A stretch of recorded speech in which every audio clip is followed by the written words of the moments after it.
4 महीने बाद बीबीसी ये कह रहा है कि 84 लोग मरे। वैसे उस समय कांग्रेसी और उन्मादी तो कह रहे थे हजारों लोग मर गए, गंगा जी में बहा दिया गया। जून 1970 को इंदिरा गांधी तत्कालीन प्रधानमंत्री थी, उन्होंने भारत से निष्कासित किया था कि भाग जाओ यहाँ से, तुम भारत विरोधी एजेंडा चलाते हो, भारत विरोधी खबरें दिखाते हो, भारत विरोधी डॉक्यूमेंट्री बनाते हो। वो जो 40 करोड़ रुपए की जूता पड़ा था इसके ऊपर सरकारी, उससे ये अलग तिल मिलाया तो 2023 का घटनाक्रम है ये। तो उसके वजह से उसने 2024 में कैसी झूठ फैलाई, वो तो मैं इसके ताजे झूठ बता रहा हूँ कि किस तरह से भारत विरोधी झूठ बोलता है ये। आज के में बिल्कुल आप सही कर, आज की तारीख में इतना आसान नहीं है इस तरह के आंकड़ों को आप छुपा लें इस डिजिटल मीडिया के दौर में। सर नमस्कार। नमस्कार मनीष जी, दर्शकों को भी नमस्कार। सर लगभग 4 महीने हो गए कुंभ के आयोजन के, 66 से 68 करोड़ लोगों ने डुबकी लगाई उसमें, और कहा जा रहा है कि ये इतिहास में कहीं इस तरह इतनी बड़ी संख्या में लोग कभी इकट्ठा नहीं हुए। अभी सऊदिया में देखा गया किस तरह से वहां विकराल स्वरूप था, कुछ दुनिया भर के मूल्य जुटे हुए थे। तो लेकिन 4 महीने बाद बीबीसी ये कह रहा है कि 84 लोग मरे। वैसे उस समय कांग्रेसी और उन्मादी तो कह रहे थे हजारों लोग मर गए, गंगा जी में बहा दिया गया, जैसे कोरोना काल में उत्पात मचाया था। लेकिन ऐसे समय में बीबीसी के माध्यम से ये खेल क्या, कांग्रेस को लगा कि भाई चलो हमारी उत्पात को तो लोगों ने सही जगह नहीं दिया। ये हमेशा से भारत द्रोह का झंडा अवतार बना बीबीसी का 4 महीने बाद का ये खेल क्या है? मनीष जी, खेल बड़ा सुनियोजित है और इसकी कमान यहाँ पे संभाली है राहुल गांधी ने, और बीबीसी उसका इस्तेमाल कर रहा है। राहुल गांधी उसके शूटर की तरह इस्तेमाल हो रहा है। आज उसने बड़ा बेशर्म ट्वीट किया, पहले उसका ट्वीट देखिए। तो वो बीबीसी की आवाज़ बन गया, बीबीसी का भोंपू बन गया, और बीबीसी का बहाना लेकर वो जो है भारत सरकार को गाली देने लगा। ये रहा, दर्शक दिखें कि बीबीसी की रिपोर्ट बताती है कि कुंभ मेले की भगदड़ में हुई मौतों के आंकड़े छुपाए गए। वैसे कोविड में गरीबों की लाशें आंकड़ों में गरीबों की लाशों के आंकड़े मिटा दिए गए, ये बोल रहा है, मिटा दी गई थी। वैसे हर बड़े रेल हादसे के बाद सच्चाई दबा दी जाती है। और आगे बढ़िए मनीष जी।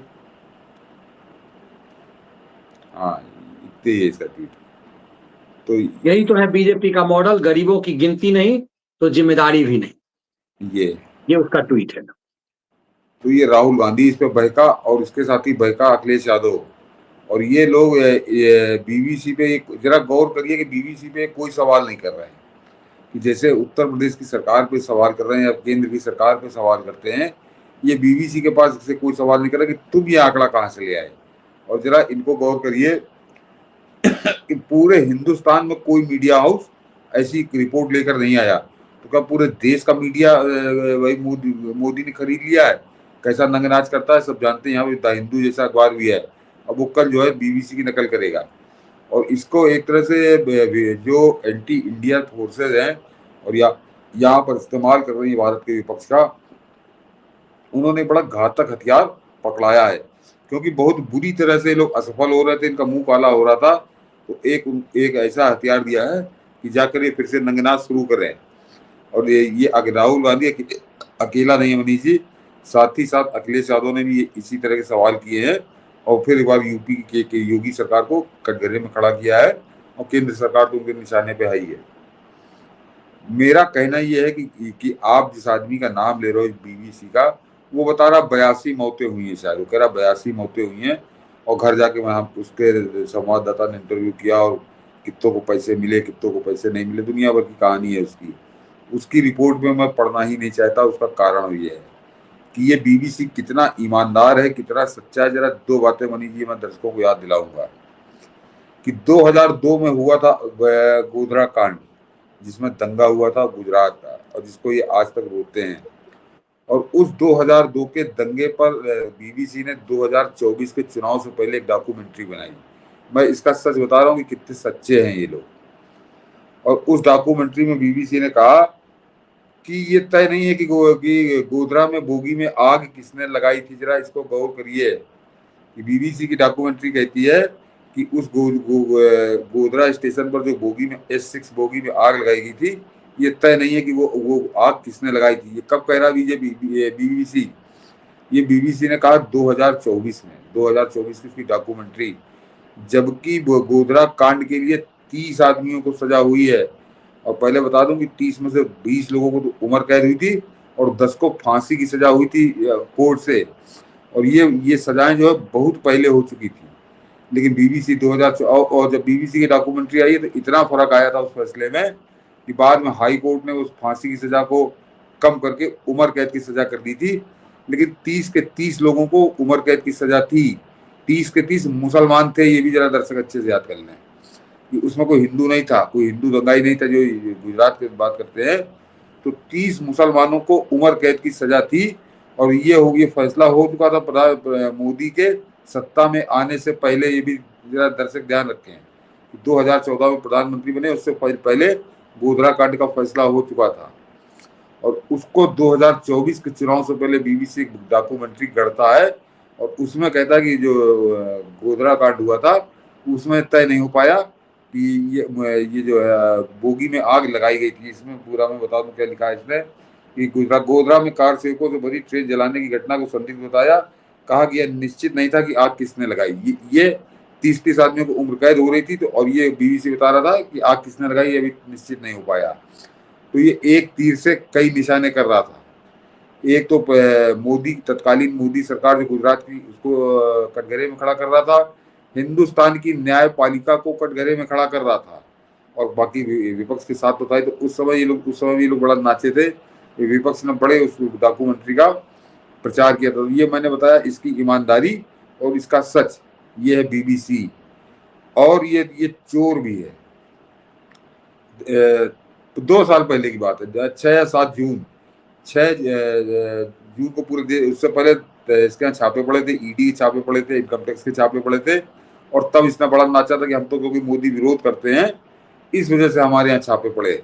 लेकिन बाद में 6 जून को आकर ये गिर गया था पैरों के ऊपर और इसने स्वीकार किया था बाकायदे चिट्ठी लिखकर ये इनकम टैक्स विभाग को कि हमसे गलती हुई है, हमसे चूक हुई है और हमने 40 करोड़ रुपए की टैक्स चोरी की है। ये 2 जून 2023 का इसका अपना स्वीकारोक्ति थी।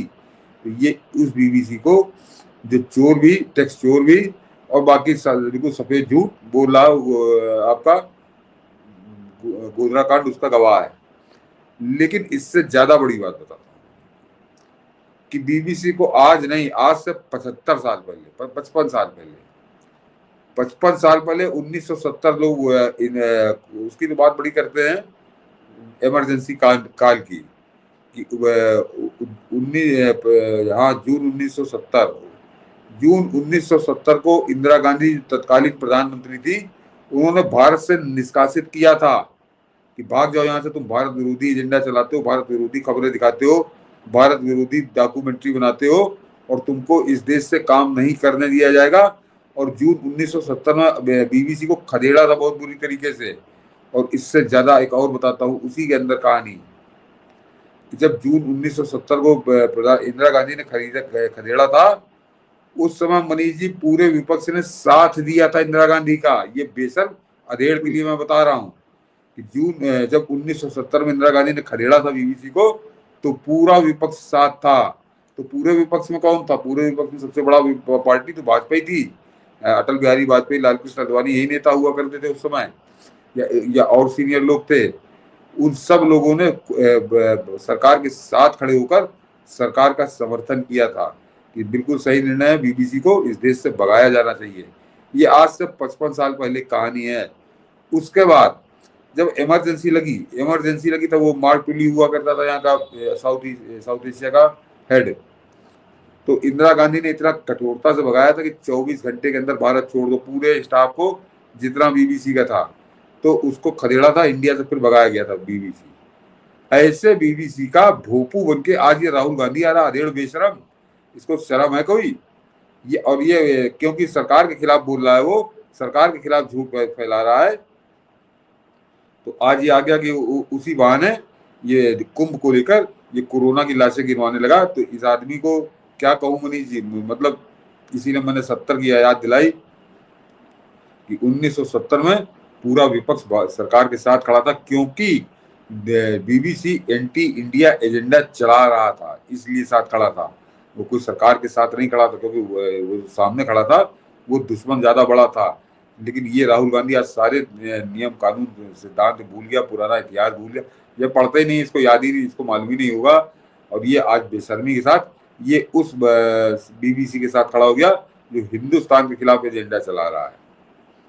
बिल्कुल, इसीलिए मैंने शुरुआत से कहा कि ऐसा नहीं कि नई सरकार आई है तो लोग कहें कि बीजेपी के खिलाफ बीबीसी का एजेंडा है। बीबीसी का एजेंडा हमेशा भारत के खिलाफ रहा है, भारत के सेकुलरिज्म के खिलाफ, भारत की डेमोक्रेसी के खिलाफ।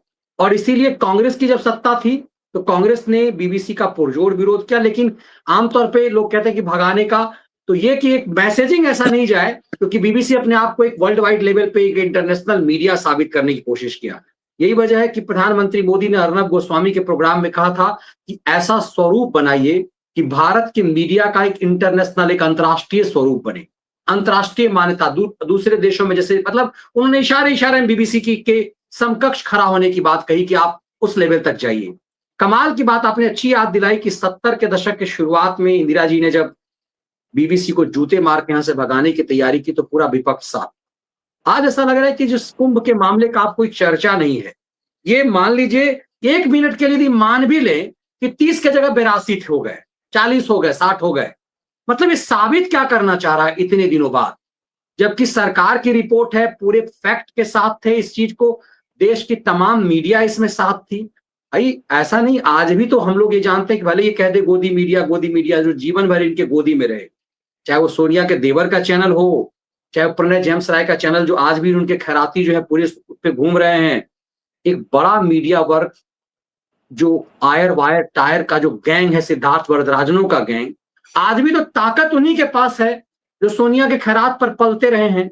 मीडिया का एक बड़ा वर्ग आज भी है जो खलियर लथियर होने के बाद भी इन सब में से किसी पर उसे भरोसा नहीं है, बीबीसी पे भरोसा है।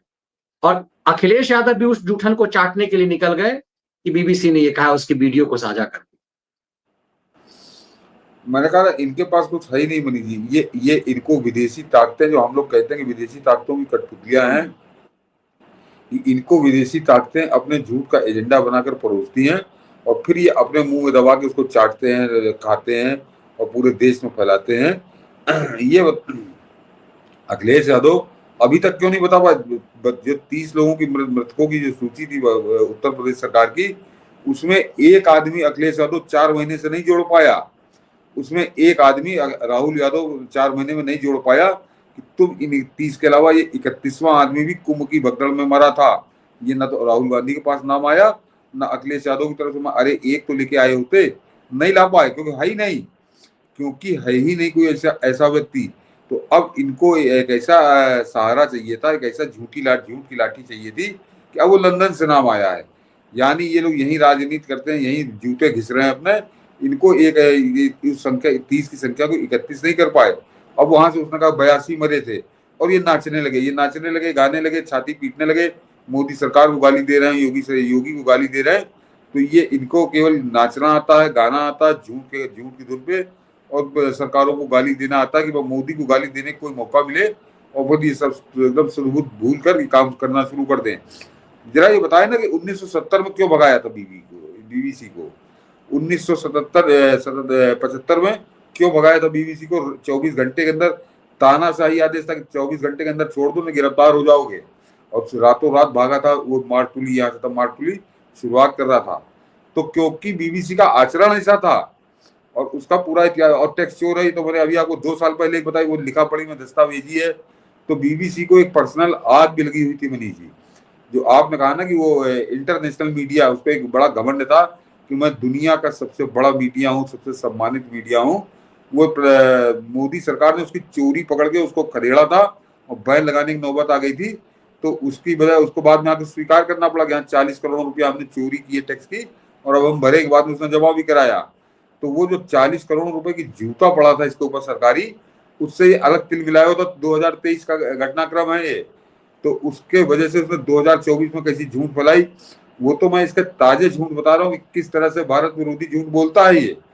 कि जिस गोधरा कांड पे निचली कोर्ट में फैसला आ गया, हाई कोर्ट में फैसला आ गया और 30 लोगों को उम्र कैद दी गई कि इन्होंने आग लगाई थी, तो ये आदमी तो लालू का चेला हो गया। बीबीसी ये 2024 में बता रहा था कि ये तय नहीं हो पाया, ये निश्चित नहीं है कि उसमें आग किसने लगाई थी।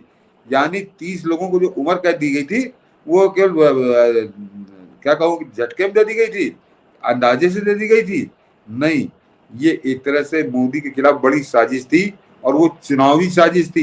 ये एक तरह से अधेड़ दौड़ दौड़ के जाता है इंग्लैंड और वहां जाकर जो गाली बकता है, अधेड़ की बांग्लादेशी जो गुंडा है उसके साथ वहीं मुलाकात हुई है इंग्लैंड में, जिसको वहां बांग्लादेश के संपादक ने बाकायदे खुलकर बताया, बोला है। तो ये पूरा एक अड्डा बना हुआ है वहां पे इंग्लैंड में भारत विरोधी ताकतों का। उस अड्डे का एक तरह से सूत्रधार बीबीसी है और वो बीबीसी अब इनकी मदद के लिए उतरा है क्योंकि इनका ये फेल हो चुके, इनके बस का नहीं है, ना इनके पास कोई मुद्दा है, ना इनके पास कोई विचार है, ना इनका कोई सिद्धांत है जिसके दम पर, जिसको हाथ में लेकर ये मोदी से लड़ सके या उत्तर प्रदेश में योगी से लड़ सके। तो अब ये झूठ का बवंडर लेके फिर उतरे हैं मैदान में। अब ये देखना कि भाजपा इनका सामना कैसे करती है। क्या इसकी टाइमिंग आप देख रहे हैं? बेंगलुरु में जो हादसा हुआ, आज मैं जब पारा को देख रहा था तो उसकी तुलना बीबीसी रिपोर्ट के साथ कि कुंभ पे चुप्पी, आज तो बोलो। ये टाइमिंग, जब बेंगलुरु का मामला आया, बेंगलुरु में जब चिन्नास्वामी स्टेडियम में जो हादसा हुआ, क्या लग रहा है कि उसी को एक तरह से, उसी के लिए बीबीसी ने एक मसाला दिया है, इन लोगों को शूटर बनाया है कांग्रेस को? हाँ हाँ, वो इनकी तरह टाइमिंग से यदि आप देखेंगे, इसकी टाइमिंग यदि आप देखिए कि जो बेंगलुरु के चिन्नास्वामी स्टेडियम में जो हुआ, इनकी मूर्खता की वजह से, अब सोचिए छोटे से स्टेडियम में आप चीजों को नहीं संभाल पाए, यहाँ 68 करोड़ लोग आए, तो मतलब उसकी तुलना वहां से कर रहे हैं और कहा भाई तुमने भी तो तुम्हारे कुंभ में भी तो ऐसा हुआ, तो हमने हो गया तो क्या हो गया? इसकी टाइमिंग से लगता है कि साफ साफ ये बीबीसी ने जो रिपोर्ट तैयार की है, ये पैसा लेकर के, ये कांग्रेस से पैसे लेकर के, ताकि उस मुद्दे को पूरी तरह से दबा दिया जाए। ये स्ट्रेटेजिकली साफ साफ दिख रहा है। कांग्रेस ने मोदी जी सोरोस बैठा वहां पे, उसका तो मेन अड्डा है, मुझे ऑक्सफैम वगैरह वही हेडक्वार्टर है उनका। वो इंग्लैंड में बैठ के फाइनेंस कर रहा है इसके लिए, अधेड़ के लिए, कि ये मरने ना पाए, राजनीतिक रूप से जिंदा रहे ये, और इसको कुछ ना कुछ मुद्दे देते रहो। मुद्दे क्योंकि मोदी सरकार दे नहीं रही, तो अब ये झूठ के मुद्दे किस तरह से गढ़ रहा है, इससे बीबीसी नंगा हुआ है। कोई तथ्य उसकी रिपोर्ट में नहीं है, कोई ऐसा कोई सबूत लाके वो नहीं दे पाया जिससे कहे कि हाँ ये बात सच है। अरे मनीष जी, मैं फिर कह रहा हूँ दर्शकों से कि जो लोग 30 लोगों की मृतकों की सूची उत्तर प्रदेश सरकार ने नाम बताए, उनकी उजागर की, और ये कह रहा कि 82 लोग मरे, यानी 52 लोग मरे। अरे उनके घर वाले आफत कर देते, क्योंकि ऐसा तो है नहीं कि घर वाले गायब हो गए। उन घर वालों को जो बीबीसी ढूंढ लाया, उनको पहचान रहा है, उनकी बात कर रहा है, तो वो 52 लोग सामने आकर क्यों नहीं बात कर रहे? हिंदुस्तान में आज की तारीख में तो सोशल मीडिया है, और सोशल मीडिया में सनसनीबाज जैसा लोफड़, वो पाड़ा जैसा लफंगा, तो ये भी नहीं कह सकते कि हमारी बात कोई सुनने वाला नहीं, ये तुम्हारे घर चले जाए, नंगे चले जाए, नंगे पैर चले जाए, तुम अगर बता दो ऐसी कोई घटना हो। तो ऐसे कि 30 लोगों के नाम बता रही, 52 लोगों को छुपा रही, तो 52 लोगों के पास 20 मंच है जहां पर जाकर वो सीधे बात कर, लेकिन है ही नहीं कोई, तो कैसे कोई सामने आ जाए? तो अब ये तैयार कर रहे हैं, किस तरह से गढ़ रहे हैं, ये अपने आप में बताता है। ये आज से 25 साल पहले, 30 साल पहले की घटना होती तो एक बार आदमी स्वीकार कर लेता कि कोई दूसरा साधन नहीं है, सरकार ने उस पर बंद कर दिया, सरकार अब सूचनाओं को नहीं आने दे रही। ये सोशल मीडिया है मनीष जी, कोई चीज छुप नहीं पाती, कहीं ना कहीं उभर के सामने आ जाती है। वो खुद आ जाते हैं मृतक के परिवार वाले कि भैया हमारा आदमी मरा, ये नाम है, इस जगह पे मरा, ऐसे। लेकिन नहीं, क्योंकि सरकार ने पूरी ईमानदारी से 30 लोगों के नाम बताए थे, और मैं फिर कह रहा हूँ कि उसको 4 महीने में एक नाम उसको नहीं जोड़ पाए कि 30 नहीं 31 लोगों की मौत हुई थी। अब ये 4 महीने बाद ये गांजा आया है इंग्लैंड से, बीबीसी की कंपनी का। अब ये उस गांजे को फूंक रहे हैं हिंदुस्तान के अंदर, और ये पूरे देश को एक बार फिर बरगलाने पे जुट गए। बिल्कुल इतना आसान है कि कहीं से भी मान लो कि लोग कह दे कि हाँ भाई ये 30 लोगों को मुआवजा मिला, हमें नहीं मिला, हमारे परिवार के लोग भी गए, एक आदमी कहने वाला नहीं हुआ। भाई कहीं से तो ये चीजें आती। आज के तो बिल्कुल आप सही कर, आज की तारीख में इतना आसान नहीं है इस तरह के आंकड़ों को आप छुपा लें इस डिजिटल मीडिया के दौर में, जब सब कुछ कैमरे पर है, एक एक मुंड जब गिने जा रहे हैं, तो समझा जा सकता है कि बीबीसी का षड्यंत्र जो है वो कितना खतरनाक है, कितना भयावह है। महत्वपूर्ण ये कि इसका शूटर कौन है। और बताऊं, ये जो निर्मला का बलात्कारी थे, निर्भया निर्भया कांड के निर्भया, जो बलात्कारी थे, सजा याफ्ता थे, उनका जाकर जेल के अंदर इंटरव्यू किसने किया था? इसी बीबीसी ने किया था। और वो जो एक आता है एबीपी न्यूज में, पहाड़ी, वो पहाड़ी एक आता है, वो भी वो गांजा पिए हुए है मोदी विरोध का, वो उनका एक तरह से गाइड बना था, वो गाइड बना था उनका। और बाद में बड़ी बेशर्मी से जब हुआ कि अब इनको सजा होगी, इनको कार्रवाई हो, लेकिन मोदी सरकार ने कार्रवाई की नहीं। उससे पहले कांग्रेस की सरकार में सब काम हो चुका था। तब फिर उसने उगला था कि हाँ मैंने दलाली की थी, मैंने जाके सेटिंग कराई थी और जेल के अंदर जाकर उनका इंटरव्यू कराया था। बलात्कारियों को इंटरव्यू करने क्यों गया था? वो भी नियम कानून को किनारे रखकर एक पत्रकार को दलाल बना के और तिहाड़ जेल में घूस देकर क्यों गया था बीबीसी? ऐसा कौन सा बड़ा अनुसंधान उसने कर दिया था कि उससे बड़ा रहस्य होगा? वो तो बाकायदे बलात्कारी थे, हत्यारे थे, पकड़ गए थे, उनको सजा हो गई थी और उनको मौत की सजा के बाद मेरे ख्याल से अपील का पीरियड चल रहा था। उस दौरान जाकर वो खलबंडल कर रहा था। एक तरह से उन बलात्कारियों को बचाने के लिए, उनकी सजा थोड़ी लेट कराने के लिए, उसके लिए हाथ पांव मार रहा था। तो इतना गिरा हुआ नीच किस्म का ये बीबीसी, और उसकी धुन पर नाच रहा है ये अधेड़। ये देश की सरकार को गाली दे रहा है, उत्तर प्रदेश की सरकार को गाली दे रहा, तो ये पता नहीं क्या खा पी के कर रहा है। इसकी जांच होनी चाहिए। इसीलिए ये समझा जा सकता है कि षड्यंत्र कितना खतरनाक है और देश आज की तारीख में इन तमाम चीजों को बेहतरीन तरीके से समझ रहा है। बिल्कुल।